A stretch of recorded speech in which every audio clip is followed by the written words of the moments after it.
Shalom, bien-aimés dans le Seigneur, c'est le révérend pasteur Patrick Alingui. Aujourd'hui, nous sommes lundi. Bienvenue dans cette émission Vaincre la sorcellerie. C'est aujourd'hui le jour de notre Sainte Seine. Nous allons le faire à 11 heures de Paris sur YouTube, en live sur YouTube. Alors, abonnez-vous, soyez déjà prêts, soyez concentrés pour participer avec nous. Voilà. Donc, tout le monde peut participer, même ceux-là qui ne sont pas baptisés. Vous n'allez pas manger, vous n'allez pas prendre la Sainte Seine, mais vous allez juste prier aussi avec nous. Voilà. Parce que ceux qui doivent prendre la Sainte Seine sont ceux qui sont baptisés. Si tu n'es pas baptisé, la prière est très importante que nous allons faire aussi. Donc, tu peux être connecté pour bénéficier de la prière. Voilà. Que le Seigneur te bénisse.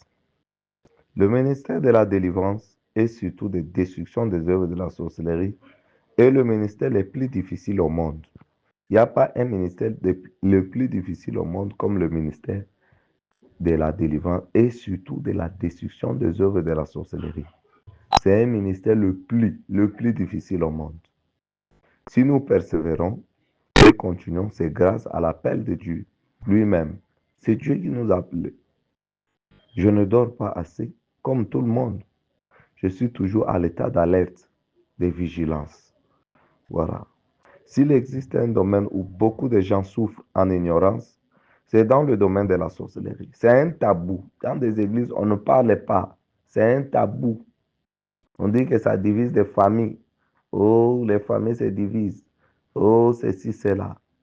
Donc, les églises considèrent ça comme un tabou, alors que les gens en souffrent au fond. C'est une stratégie que le diable a fait, que personne n'en parle, pour que les gens sombrent dans l'ignorance. Parce que le diable sait que la connaissance est la clé.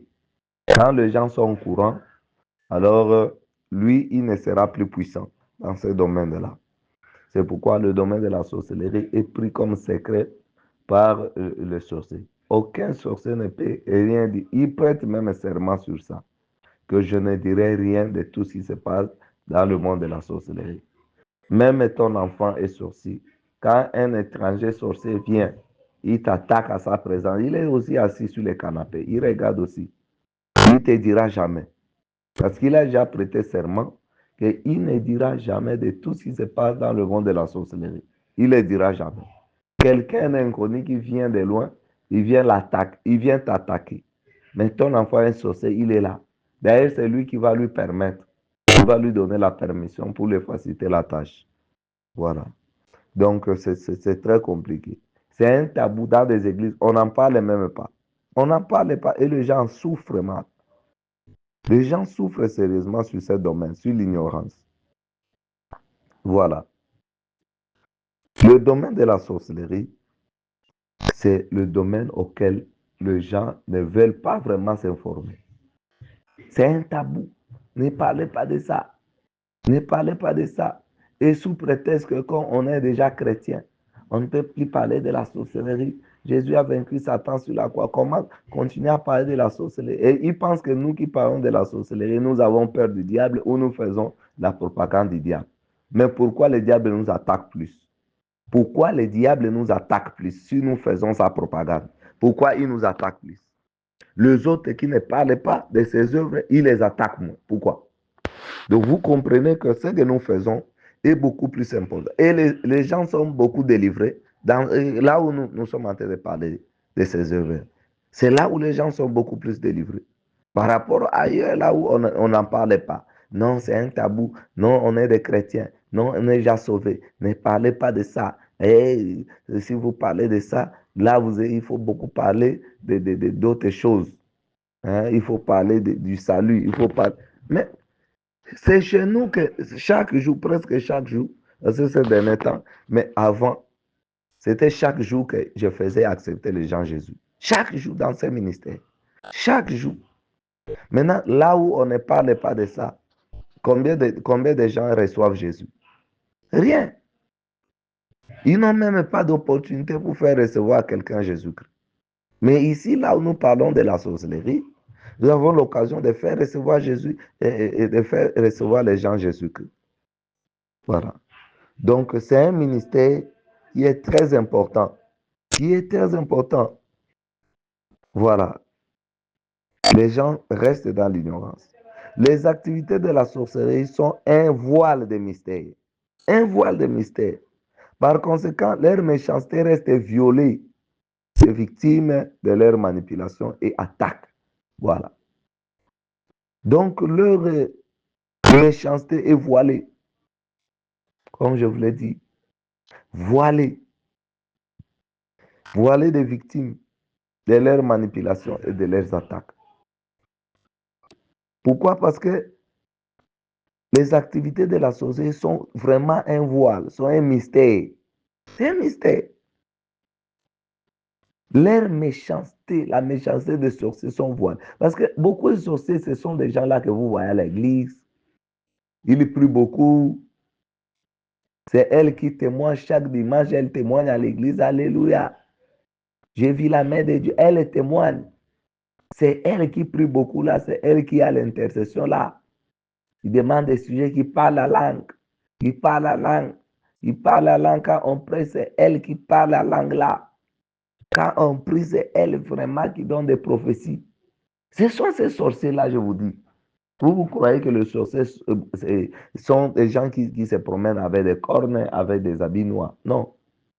Ce sont celles-là qui prient beaucoup là, qui font des prophéties là, qui parlent la langue là, qui témoignent chaque dimanche à l'église là. Ils sont comme ça, hein? Et c'est un voile vraiment, ces œuvres. C'est un voile. Et ils créent beaucoup de dégâts dans des églises. Beaucoup de dégâts. Ils volent des grâces des gens. Ils font rétrograder les chrétiens fervents. Ils découragent les chrétiens appelés. Ils sont là pour semer le trouble, des disputes, pour gâter l'image de l'église par leur comportement ou bien par leurs paroles. Ils sont là pour faire tomber l'onction des vrais pasteurs. Ils sont là pour diviser l'Église. Ils sont là pour empêcher le réveil dans l'Église. Ils sont là pour voler des grâces des gens. Ils sont là pour beaucoup de choses. Beaucoup de choses. Voilà. Alors, si tu ne connais pas, tu penseras que le sorcier, tu dois voir les sorciers avec des cordes.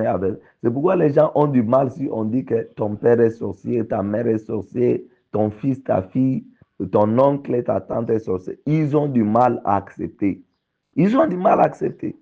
Pourquoi? Parce que l'apparence des sorciers est différente de leur intérieur, différente de leur cœur. Ils sont des grands manipulateurs. Ils manipulent leurs victimes, ils les voilent pour que leurs attaques ne soient pas connues.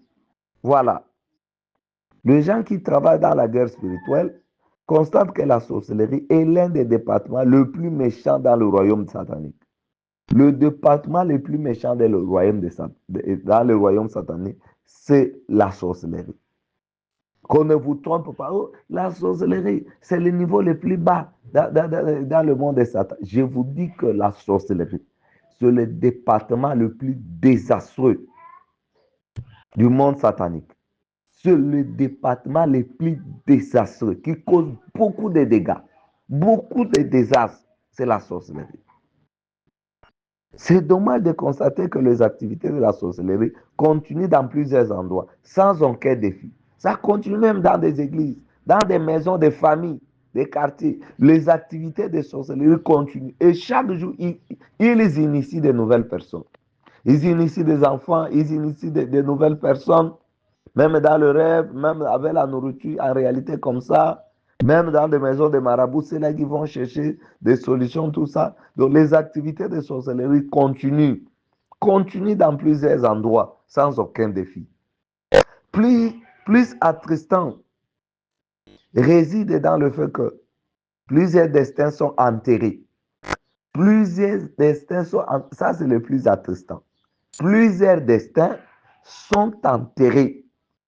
Plusieurs destins sont enterrés. Des âmes innombrables ont péri. Beaucoup de gens sont morts. Hein? Vous dites, oh, c'est la volonté de Dieu. Dieu a donné, Dieu a repris. Que le nom de Dieu soit loué. Ce sont des sorciers qui tuent, qui mangent la chair humaine. Parce que leur nourriture, c'est ça. Dès que cet esprit entre dans quelqu'un, il devient manger. Manger de quoi? De la chair humaine. C'est-à-dire que quand il voit l'homme, Toi, tu vois l'homme, mais lui, il voit l'animal. Il voit la viande. Il voit nourriture. Voilà. Et plusieurs foyers sont brisés. Beaucoup de communautés et de nations ont connu de la tragédie terrible parce qu'elles ont été soumises, sans un simple caprice, à ceux qui pratiquent la sorcellerie. Voilà. Ceux-ci continuent avec leurs activités secrètement. Ils ne le font pas comme ça pour être connus. Ils n'ont pas besoin de grade dans ce monde ici physique. Ils le font secrètement, de façon inaperçue. Et ils continuent à le faire. Voyons l'histoire. Voyons l'histoire quand on parle de la chasse aux sorciers. Allez sur Google. Allez sur Google, tapez la chasse aux sorciers. Vous allez voir l'histoire. Que les histoires de la sorcellerie ici, ce n'est pas commencé ici. Ce n'est pas commencé ici. Ce n'est pas commencé aussi en Afrique. Et nous allons voir comment les autres ont abordé ces débats ici. Alors qu'en Afrique, ça continue à gangréner, à faire des dégâts. De façon inaperçue, les gens n'en parlent même pas. C'est un tabou en Afrique. Parler de la sorcellerie, c'est un tabou. D'ailleurs, il y a des lois même qui sont votées dans des parlements africains. Il ne faut jamais appeler quelqu'un sorcier. Et tous les sorciers les savent, même en RDC. Tous les sorciers de Kinshasa, ils parlent même de ça. On ne peut pas appeler quelqu'un sorcier. Si tu m'appelles sorcier, nous irons à la police. Nous irons au parquet. Ils le savent. Tous les sorciers connaissent cette loi-là. C'est une couverture pour eux. C'est une façon de faire avancer leurs œuvres de façon sans que personne puisse les déranger. Moi, je pense que c'est un sorcier qui avait proposé cette loi-là. C'est un sorcier qui avait proposé cette loi-là. Ou bien la personne était envoûtée. Voilà. Et tout le monde a envoûté, ils ont voté cette loi-là. Alors qu'en Occident, il y a eu ce qu'on appelle chasse aux sorciers. C'était à 11e siècle, Moyen-Âge, vers Moyen-Âge, 11e siècle, en Europe, tout un continent. Il y a eu ce qu'on appelle chasse aux sorciers. Pourquoi? Qu'est-ce qui leur a poussé à faire la chasse aux sorciers? C'est parce que les gens avaient remarqué que tout ce qui entreprenaient, tout se gâtait. Tout ce que les gens faisaient ne réussissait pas. Tout était bloqué. Car il y avait la haute présence de la sorcellerie, de la magie noire. Ils ont dû tout arrêter pour regarder cette situation au fond. Vous voyez comme le problème de Covid-19. Quand c'était arrivé, ils ont tout arrêté pour chercher à voir ces problèmes au fond. Voyons ces problèmes au fond. Ils ont tout arrêté pour regarder cette situation au fond. Ils se sont mis à combat, chasser. C'est ça le combat, chasser, la chasse. Chasser signifie poursuivre les sorciers. Ils ont mené ces combats pendant 6 siècles, donc 600 ans. Ils ont mené ces combats de chasser les sorciers. Au Moyen-Âge, je vous dis, en Occident, en Europe, tout un continent, ils étaient objectifs à le faire, très engagés à le faire. C'est comme une opération nettoyage, dont zéro sorcier. C'était ça leur objectif, vivre dans un monde sans sorciers. L'opération nettoyage. Chaque génération qui naissait, on les préparait pour ces combats-là. Ils ont dit que aussi longtemps que la sorcellerie va exister, les gens seront bloqués. Ils ne sauront pas entreprendre. Il n'y aura pas des hommes intelligents. Parce que quand on voit une personne intelligente, c'est lui que le sorcier va aller gâter pour les rendre ivrognes, pour aller mettre l'addiction, afin que sa tête ne réfléchisse pas. C'est pourquoi il y a même du chanvre qui existe. Moi, je connais des sorciers qui vendent du chanvre ici à Kinshasa. Je connais. Il y a une maman comme ça là, une reine de sorcellerie, qui vend du chanvre ici à Kinshasa. C'est vraiment horrible. Et ces chanvres-là, ce sont eux qui ont fait. Et si vous constatez toutes les églises des Noirs, et c'est le chanvre. C'est le chanvre. Vous croyez que le chanvre est logique, normal comme ça? Non. C'est mystique. Je vous dis, c'est mystique. C'est mystique, c'est pour détruire le cerveau des gens, pour empêcher que les gens puissent commencer à bien réfléchir. il faut des chambres pour détruire leur cerveau. C'est une arme de destruction. C'est une arme de destruction pour détruire le cerveau des gens. Ceux-là qui pouvaient devenir des savants, leurs cerveaux sont détruits. Ceux-là qui pouvaient être de grandes personnalités, qui devaient faire même des inventions en Afrique ici, leurs cerveaux sont détruits. Soit c'est l'addiction de boissons, soit c'est le chanvre. Voilà. Alors, il n'y aura pas des hommes intelligents s'il y a la sorcellerie. Il n'y aura pas de personnes capables à amener le développement. Parce que la sorcellerie, c'est contre le développement. Là où il y a la sorcellerie, il n'y a pas le développement. C'est pourquoi le vrai problème de l'Afrique, c'est la sorcellerie. Le vrai problème de l'Afrique, c'est la sorcellerie. À Danemark, ils ont même une journée dont ils célèbrent la mort des sorciers. Allez voir sur l'Internet. Ils ont même une journée fériée où ils célèbrent la mort des sorciers. À cause de cette histoire de chasse aux sorciers. Parce que les sorciers peuvent prendre ton cerveau et boire comme la bouillie.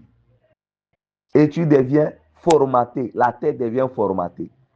Quelqu'un qui devrait être intelligent, qui devrait faire de grandes choses, la mémoire devient formatée. Il ne comprend plus rien. Un étudiant comme ça qui commence les études, tout ça, très intelligent, les sorciers remarquent ça, allez.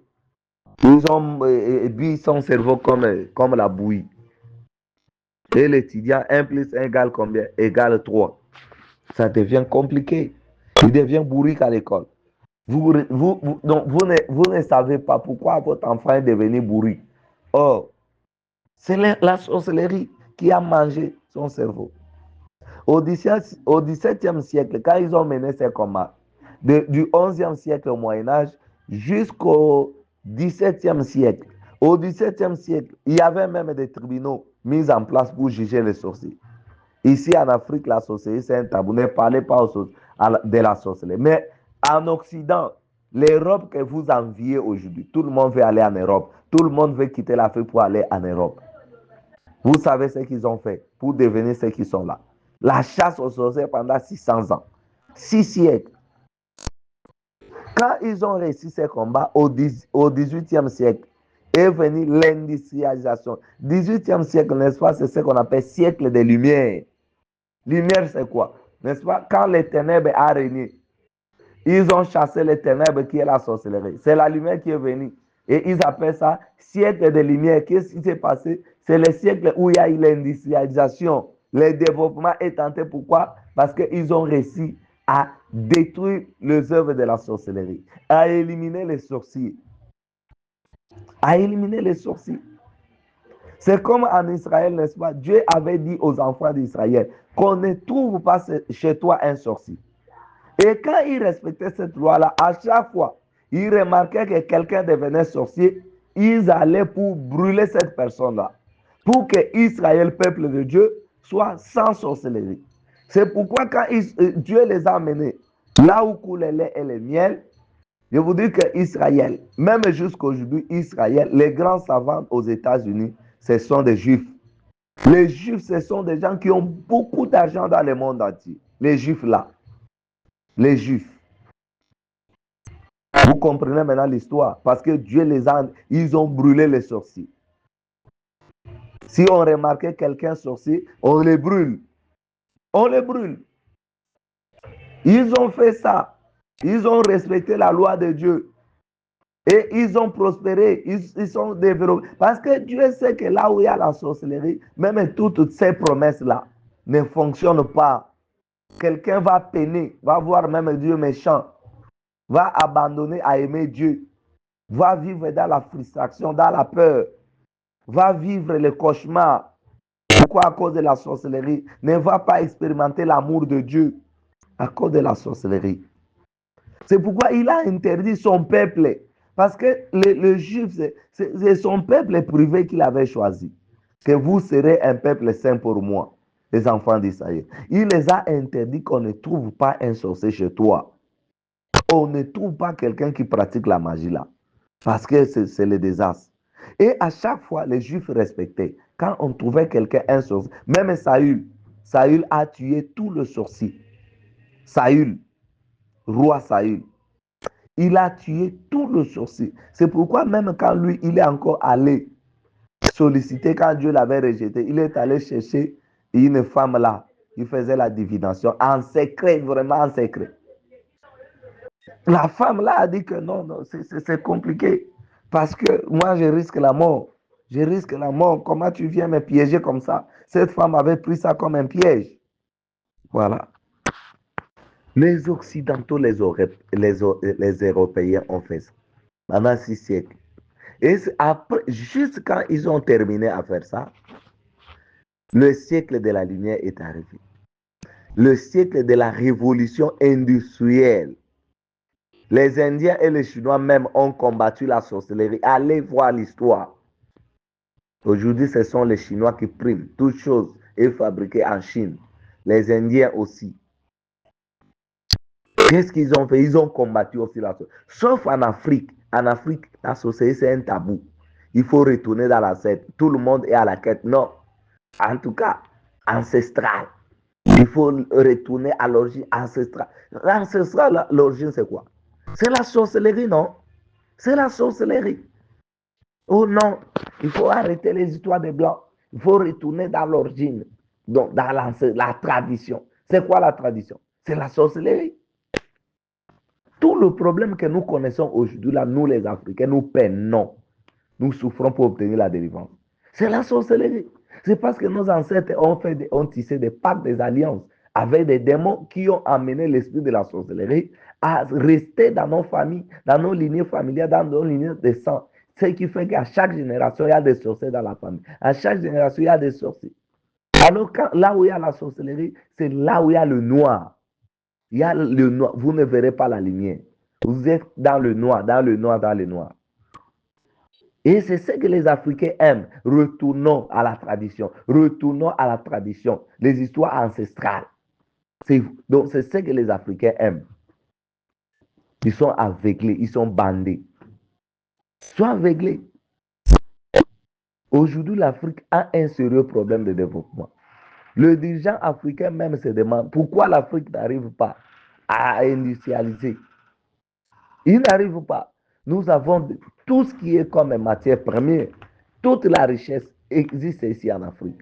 Nous avons des coltas pour fabriquer les téléphones, des tablettes, mais sont fabriqués ailleurs. De l'or, diamants et d'autres matières premières. Il y a des pétroles en Afrique. Il y a les zinc, les thym. Tout ça, c'est en Afrique. Il y a des tourbillons côtiers en Afrique. Mais la transformation se fait ailleurs. Pour venir nous revendre. Et trop cher. Trop cher.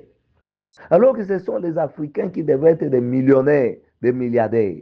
Mais on fabrique l'histoire ailleurs, on vient nous vendre trop cher. Et vous verrez la population sombrer dans la pauvreté extrême en Afrique. La pauvreté extrême. C'est pourquoi tout le monde veut quitter l'Afrique pour aller en Europe, pour aller en Occident. Parce que la réalité dont les Africains vivent, c'est la misère, c'est la médiocrité, c'est le noir. C'est la pauvreté extrême, étant toujours la main à l'Occident. Ici même, pour que même une église, pour que ça se développe, il faut avoir des partenaires, soit en Occident. C'est ça la réalité. C'est ça la réalité. C'est ça la réalité. Pour faire même des grandes choses, pour construire des belles maisons, quelqu'un doit aller en Europe, revenir, soit entrer dans la politique, là où on vole, là où on fait c'est quoi. En Afrique, c'est ça la réalité de l'Afrique. Le vrai problème de l'Afrique, c'est la sorcellerie. Il y a des hommes intelligents, des savants même en Afrique ici, mais que la sorcellerie a détruit leur mémoire par des addictions de boissons, des chanvres, des histoires, ou a volé juste leur intelligence pour vendre dans le monde de la sorcellerie. Et c'est là où ils sont en train de travailler avec les intelligences des savants des Afriques, de l'Afrique, des gens intelligents en Afrique. Et ils ont placé des esprits mauvais dans le cœur des Africains qui sont jaloux de leurs frères, jaloux de leurs sœurs. Les Africains ne s'aiment pas. Il n'y a pas deux Africains qui se mettent ensemble pour faire une entreprise. Même dans des églises comme ça, là. Se mettre ensemble pour faire une église. Non, ils se séparent. Demain, l'un parti là-bas, l'autre parti là-bas. C'est ça le cœur de la sorcellerie des Africains. Ils ne peuvent pas se mettre ensemble pour faire l'entreprise. Tu prends quelqu'un, tu l'engages dans ton entreprise, il étudie ta méthodologie de fonctionnement. Après, il va aller prendre pour créer la même chose ailleurs. C'est ça l'Africain, le cœur de la sorcellerie. C'est pourquoi l'Afrique, vous regardez ailleurs, vous regardez le problème ailleurs, mais le vrai problème de l'Africain, c'est la sorcellerie. Parce que la jalousie, c'est le symptôme de la sorcellerie. La haine, c'est le symptôme de la sorcellerie. Il y a des poisons partout, partout ici. Poison partout ici. Il y a un pasteur qui me disait là que vraiment, pasteur, j'étais empoisonné. On m'a empoisonné 2 fois. En tout cas, c'est compliqué. C'est ça en Afrique. Le poison. Il dit que même dans des fonctions publiques, là, le service de l'État, tout ça, vraiment, tous ces bureaux-là, c'est pourri avec des poisons. Partout, des poisons, des poisons, des poisons. On empoisonne partout là, on empoisonne partout. Pour rien comme ça, on t'empoisonne. Pour rien comme ça, on t'empoisonne. Bien aimé, c'est ça l'Afrique, l'héritage de l'Afrique que vous aimez que nous retournons dans notre tradition. Retournons dans notre tradition. Pourquoi vous avez oublié notre tradition? C'est ça la tradition, la sorcellerie. Mais dites ouvertement que retournons à la sorcellerie. Pourquoi vous voulez emballer ça, couvrir? Retournons à la culture, retournons à la tradition. C'est ça la tradition. Toutes les églises des Noirs, là, ce sont des sorciers. Ce sont des sorciers. Moi, je sais. Moi, je suis pasteur et je suis dans ce domaine. Quand je dis des choses, je ne mâche pas de mots. Je ne dis pas pour plaisanter. Je maîtrise cette matière. Et c'est là où les gens vont. Dans des ballons ou dans des histoires. Les gens vont là-bas. Ils vont là-bas parce qu'on va faire des prophéties avec des esprits de pitons pour créer des désastres encore de plus, pour envoûter encore les gens. Parce que quand quelqu'un qui a l'esprit de Python fait la prophétie sur toi, c'est pour t'envoûter. Toute la prophétie qu'il te donne là, tu peux aller même divorcer. Il te donne la prophétie, un esprit entre en toi, un envoûtement. Tu peux divorcer. Tu peux divorcer. Tu peux quitter le travail. Parce que vous aimez beaucoup. Prophétie, prophétie, prophétie. Vous allez là-bas, des gens qui ont des esprits de Python prophétisent sur vous. Et beaucoup de serviteurs en Afrique sont de faux. Je vous dis, sont de faux, beaucoup. Beaucoup. C'est ça l'Africain, il a ce sang-là de la sorcellerie à lui. Même pour faire l'œuvre de Dieu là, il veut aller, il veut être connu, il veut avoir si c'est combien de membres, il veut avoir beaucoup d'argent. Au même moment, au début, là, touche rapidement, rapidement là. Et il va toucher les fétiches, la magie, la sorcellerie dans le sang de l'Africain. Le pousse à n'importe quel domaine de la vie pour aller vers le mal, pour aller vers le diable. Voilà. La transformation de toutes ces choses va ailleurs. Le vrai problème de l'Afrique reste la sorcellerie. Même les histoires de haine, de division, trahison, mauvaise foi. Les vrais traîtres sont des Africains. Les vrais traîtres. Même à l'église. L'ingratitude, c'est l'Africain. Même quand tu as aidé un Africain, demain, il tourne contre toi. Même dans le ministère que nous faisons comme ça, là. Quelqu'un qui avait des combats, tout ça, tu l'aides, tout ça. Après, il est délivré, il voit la main de Dieu, tout ça. Il comprend quelque chose. Allez, c'est lui qui va se tourner contre toi. C'est lui qui va se tourner contre toi. Ça, c'est le cœur de l'Africain, de la sorcellerie, de l'ingratitude, de la rébellion, de la haine. Voilà. Mauvaise foi sont des symptômes de la sorcellerie. En Afrique, vous verrez quelqu'un qui a un peu de moyens, qui va dans son village pour mettre l'électricité. Le vieux du village va lui dire, mon fils, laisse-nous dans le noir. Si tu t'entêtes, on te tue, on te mange. Tu veux aller mettre de l'eau potable pour éviter qu'ils aient des maladies parasitaires, des vers. L'ancien temps, on nous relatait qu'à Bandundu, il y a un milieu là-bas où les Blancs étaient partis pour aller mettre des forages. Je ne sais pas, la régie des eaux, pour aller mettre la régie des eaux. Alors, dans cette ville-là, le sorcier de la ville se sont réunis pour aller danser nus. Pour aller danser nus. Que de l'eau ne va pas sortir. Il y a même un village là. C'est une autre histoire, toujours à Bandundu. Il y a un village à Bandundu où les prêtres blancs sont partis pour aller mettre de l'eau potable. Les chaussées de ces villages-là sont allés danser nus. Là où il y avait la source d'eau, Le lendemain, quand ils sont partis pour aller creuser, faire tout ça, de l'eau ne sortait plus. De l'eau était séchée. Et quand il a abandonné ses projets, parce qu'il ne pouvait pas mettre ça, et il ne pouvait plus continuer, il a arrêté ses projets. De l'eau commence encore à sortir de cette source-là. Et dans cette ville-là, dans l'autre ville que je vous dis, quand les Blancs sont partis pour aller mettre la régie des eaux, les sorciers de cette ville sont partis danser nus, dire que l'eau ne va pas sortir. Et les Blancs les ont filmés. Je ne sais pas comment ils les ont filmés. Les films circulaient. Ils disaient quoi que cette eau ne va pas sortir. Donc, ils étaient en train de faire des incantations, de danser nus. Danser nus, faire des incantations que l'eau ne va jamais jaillir. Vous voyez la sorcellerie en Afrique. Tu veux aller mettre de l'eau potable pour éviter que ces gens-là aient des maladies parasitaires, des vers, des microbes. Ils te tuent. Tu veux aller construire une maison. On te dit qu'ici, on ne construit pas. On ne construit pas. Il y avait un village où les gens avaient acheté des tôles. Donc, il n'y a aucune maison en matériaux durables dans cette ville, dans ce village-là. Il y avait des commerçants. Ils avaient maintenant envie de construire. Comme ils ont l'argent, ils peuvent construire. Maintenant, qui va commencer? Beaucoup de gens ont des tôles à la maison, ils ont acheté, mais ils ne savent pas qui va commencer. Parce que dans ce village-là, personne ne peut construire la maison en matériaux durables. C'est en Afrique. C'est en Afrique. C'est compliqué. En 2011, j'étais en stage vers la province de la Chope. Au fin fond, dans des villages.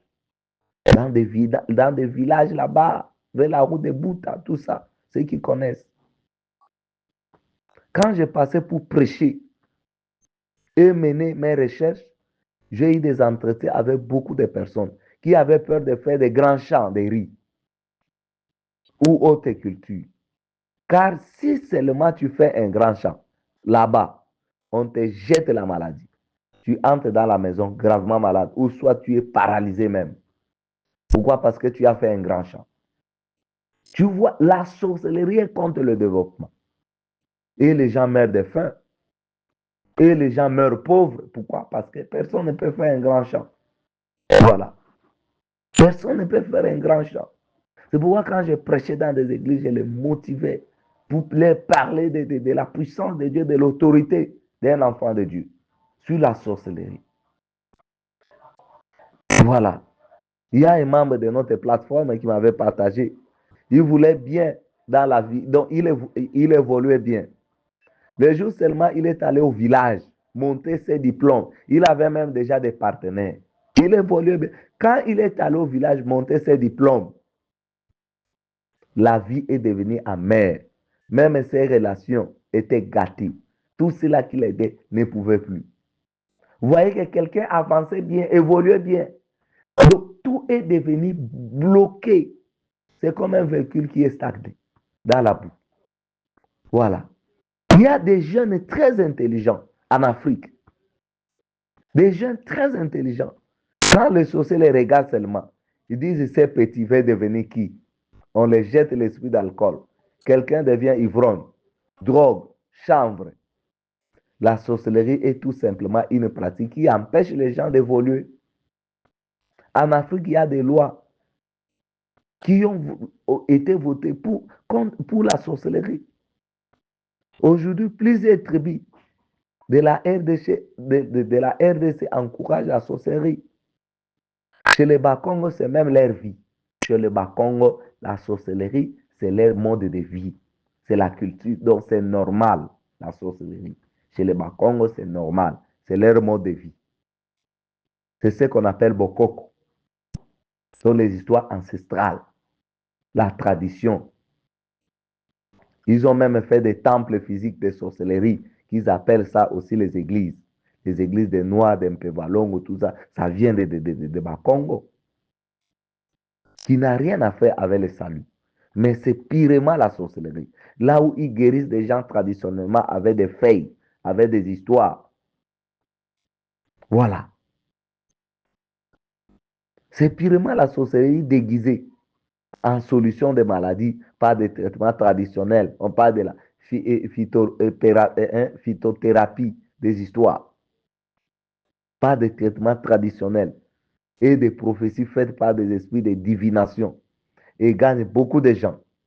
Et tous les gens qui fréquentent ces endroits-là, croyant obtenir une solution, en réalité, ils n'ont pas toujours une solution durable. Ils n'ont pas toujours une solution durable. Ils n'ont pas toujours une solution durable. Voilà. C'est en quelques termes ce que je voulais vous montrer aujourd'hui. La réalité de l'Afrique, la sorcellerie. Et à partir de demain, par la grâce de Dieu, nous allons commencer à vous définir c'est quoi la sorcellerie, qui est un sorcier. Vous allez comprendre. Que le Seigneur vous bénisse. Rendez-vous à 11h par la grâce de Dieu.